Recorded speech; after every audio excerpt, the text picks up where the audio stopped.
Hello everyone, and welcome to an exercise that I call What happens if you're stuck at 2133 MHz, but you still want to tune all the timings?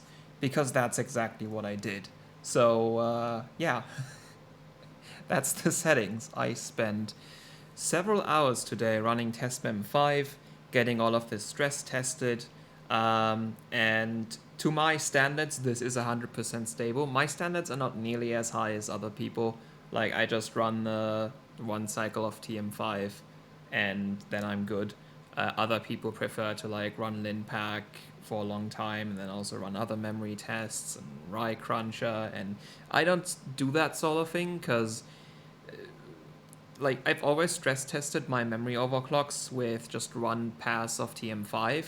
I've done that with my daily system. I've done that with the sort of daily settings that I use on the proper BDI sticks, these ones that I usually use for the test bench.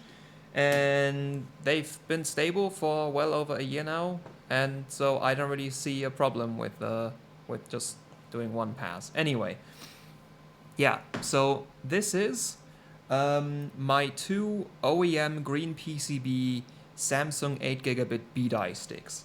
Now, just because they are BDI doesn't mean they're good. They are, in fact, the worst memory kit that I have, which is kind of the point of this, because why would you be overclocking at 2133 if your memory kit can do more than that? Now, even these can do more than that, but I sort of wanted to know, can you like match or possibly even beat the sort of most common XMP profiles like 3200 16 18 18 or 3600 18 22 22 at 2133 if you just tune all your timings? Um, the short answer is not really. The long answer is kinda. And yeah, we're gonna take a look at the scores in a little bit, but let's first take a little bit of a look at the timings here.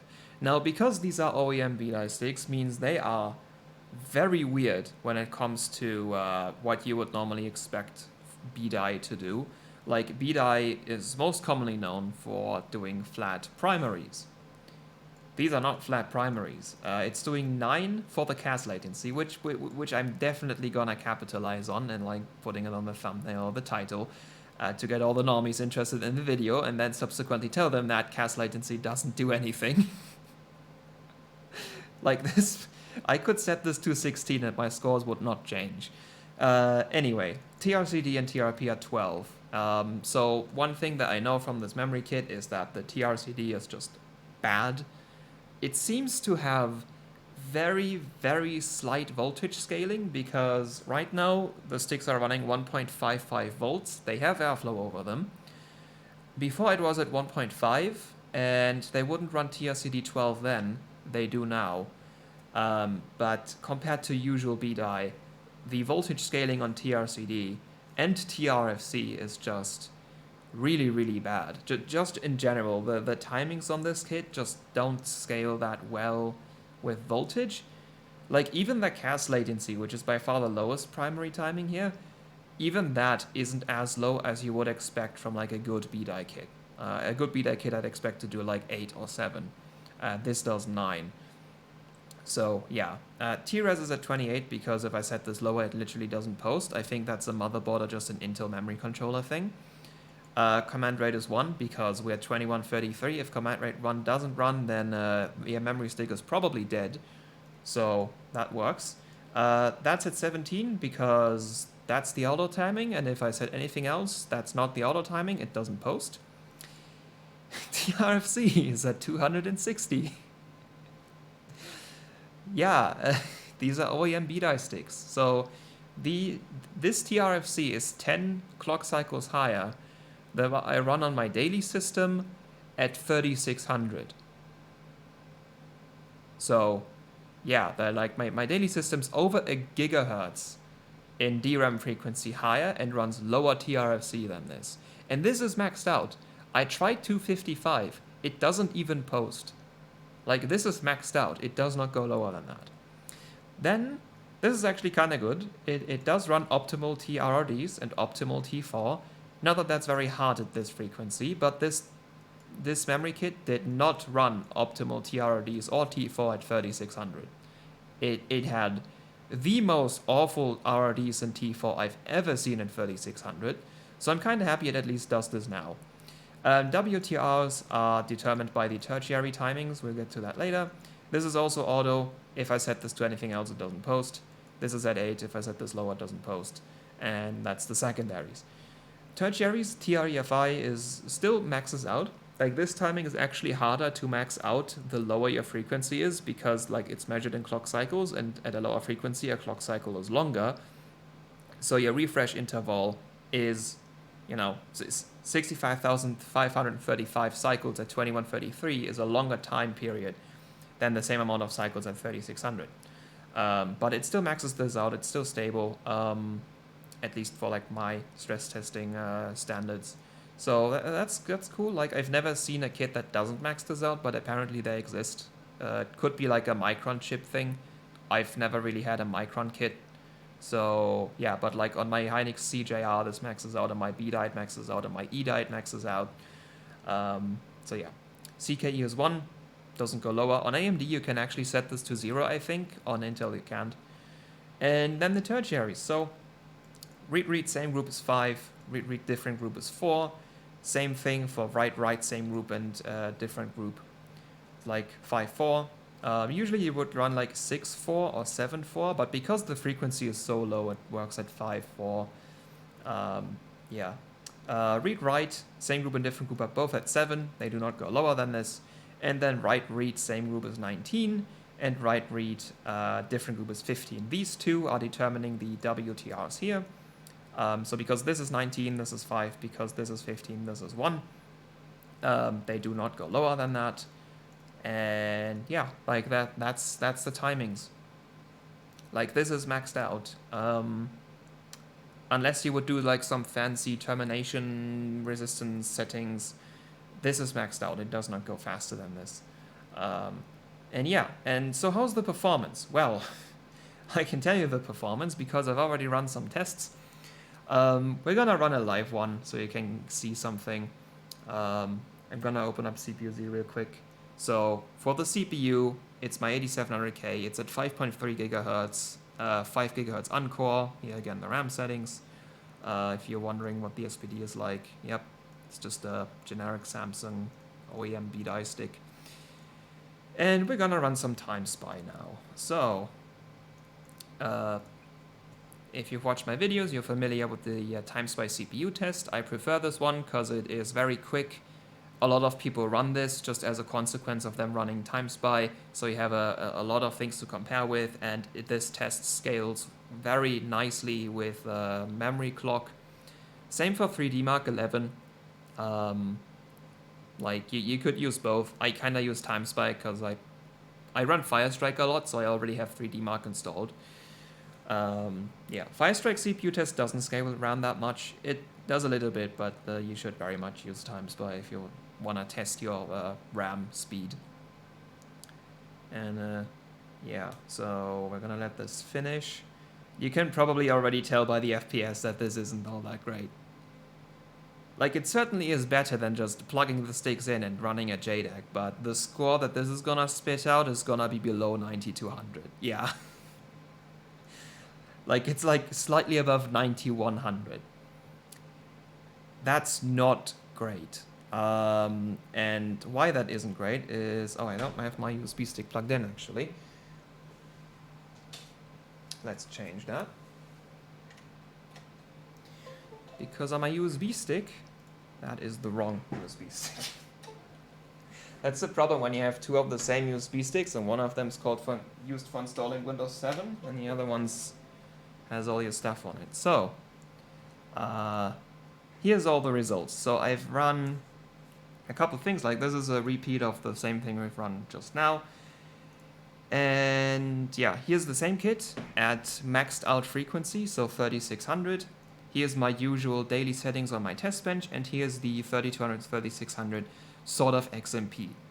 So, this 2133 all-out overclock, slightly above 9100. 3200, 16, 18, 18, 38. That's the only things I've set. Like it's XMP, it's an Asus motherboard.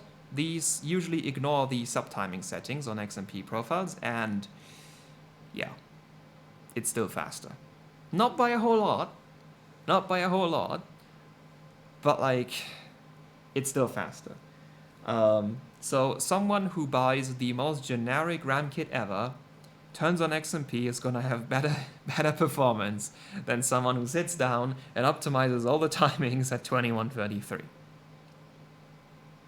Wonderful. Things get worse at 3600.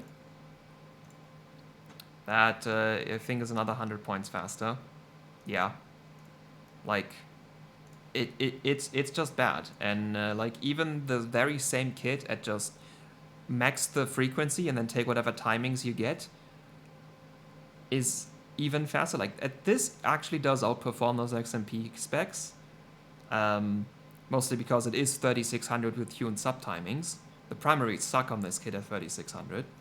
And then, well, if I take my 4400B die, they just get completely destroyed because this scores at over 10,000. Yeah, that's more than 1,000 extra points versus what the settings at 2133 do.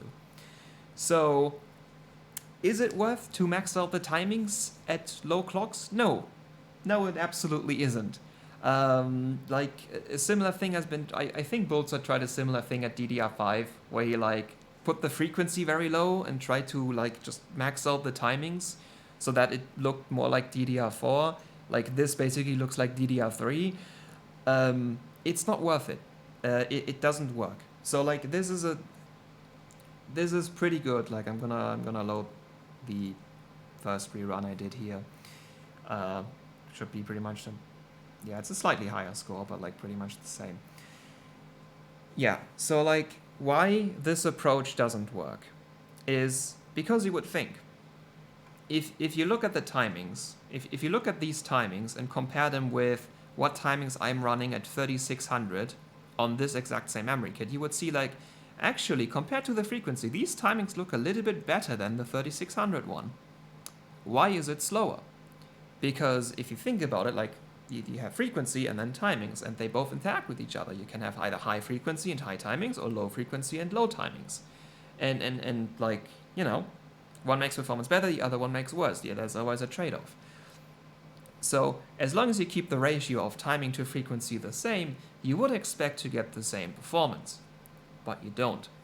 And the reason for that is, well, it doesn't actually really work like that. Especially on Ryzen. If I was on Ryzen, this would be so much worse. But I'm on Intel, so it's less worse, but still pretty bad. And yeah, that's because timings just stop going lower at some point. Like, this doesn't go lower than 4. This also doesn't go lower than 4. This doesn't... Well, actually, you could set this to lower than 16, but it doesn't do anything at lower than 16. This doesn't go higher than that. This doesn't go lower. This doesn't go lower. This doesn't go lower. This also doesn't post if I set it lower. Like, this doesn't go lower. This doesn't go lower. It's just like, there's a bunch of timings here that just can't go lower because the register just doesn't have that kind of range, or the motherboard's just not made to work at timings lower than that. So you're just kind of reaching a point where even if it was such a perfect model where like you could just lower the timings even more and you could have the slowest DRAM frequency ever, but your RAM is still going to be fast, even if that was true, the motherboards can't support that. The timings just don't go that low. And then there's also the problem of just like frequency still matters. Even if your timings are worse, higher frequency will still get you better performance. Because like if you have a higher frequency, there's just a higher chance that if your CPU wants data right now, the RAM just at the same moment is currently doing a clock cycle, and you can get your command sent right away. And then maybe it takes a little bit longer, but there's like basically no delay between the CPU wanting data and the memory controller being able to send that command to the RAM of going like, go fetch me some data. Whereas when your frequency is really low, you just kind of have to wait around. You know, your timings might be a little bit tighter, but you just always have a delay of when you have to wait. It's a similar idea with the Infinity Fabric on AMD, which this would actually make even worse because your Infinity Fabric on AMD is always the same as your DRAM clock, which is half of your DRAM frequency. So if this was Ryzen, our FCLK would be at 1066 right now. That is like almost half of what you would usually want to run. And because it's Ryzen, that doesn't just mean that the memory controller and the RAM are really slow to communicate. Everything else inside the CPU is really slow at communicating. Now, because this is Intel, my Uncore is actually still at 5 gigahertz. Like, if you look at this, my Uncore is still pretty fast. Like, the Uncore is sort of a little bit the Infinity Fabric on Intel, but not really. It's nowhere near as important, but this is what handles the communication between memory controller and the cores, for example. So yeah, that's just other things in the PC that run at higher frequencies, and you get better performance if all those frequencies are sort of close together. And if your RAM frequency is really low, even if the timings are good, there's always gonna be a delay every time you wanna do something. The thing might be fast at doing those things, but you just have to wait around. It's it's just kind of like, if you want to think about it, like it's having low input lag but low FPS, or high input lag and high FPS. Both are gonna be kind of bad. But you would probably rather have low input lag and low FPS than having high input lag and high FPS, because like, well, the FPS are coming pretty fast, but you need a lot of time between moving your mouse and the PC actually registering of user just moved the mouse, please like turn the character in game. So yeah, like, yeah, that's just kind of the thing. And then also just, yeah, like your bandwidth just goes up if your memory clock is higher. That's just the thing. So yeah, if this was a question you had on your mind, no, you can't just max out the timings at a low frequency and expect good performance. This is in fact measurably worse than even the most basic XMPs. Like 3200, 16, 18, 18, that is like bottom of the barrel. That is the everything bin. Every single memory chip under the sun can probably run that. And that's just XMP. That's without any tuned subtimings. That's only primaries and frequency. That already, and 3200 isn't even that high, that already is better than this completely tuned. So, yeah. If I have any more time to throw away, I might actually try the same thing, but with my good B-die, where the timings go even lower, and maybe then I'll be able to like beat that XMP, but you've seen the score that this kit, the good B-die kit does at 4400. Like, I'm not gonna be able to beat that. I'm just not. Like, I actually have a 3200 CL12 that just about gets 10,000 points, like just about. You have to rerun it a couple times to get 10,000 due to a variable, like just margin of error, but it can get 10,000. But again, like 3200 from 2130, that's still over a gigahertz difference. Like, you're going from super slow to slow, but that's still a difference. But yeah, I guess I'm just rambling at this point. This is just sort of a thing that I wanted to test. I just sort of had the idea of like, can this show, like, I kind of hope this would be a little bit better. I kind of hope this would outperform those XMPs, because then I could go like, even if your frequency is total trash, you can still outperform XMPs by just tuning your subtimings. But as it turns out, 2133 is just a little bit too slow for that.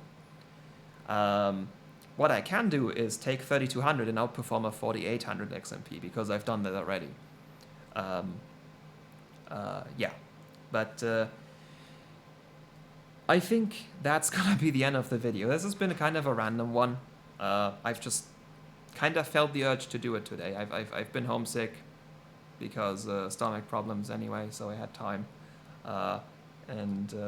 Yeah, so yeah, frequency still matters. You should put it as high as it goes. Or in terms of Ryzen, just do 3600 to 3800, something in that. Yeah, so thank you for watching. Hope you enjoyed, and until next time, goodbye.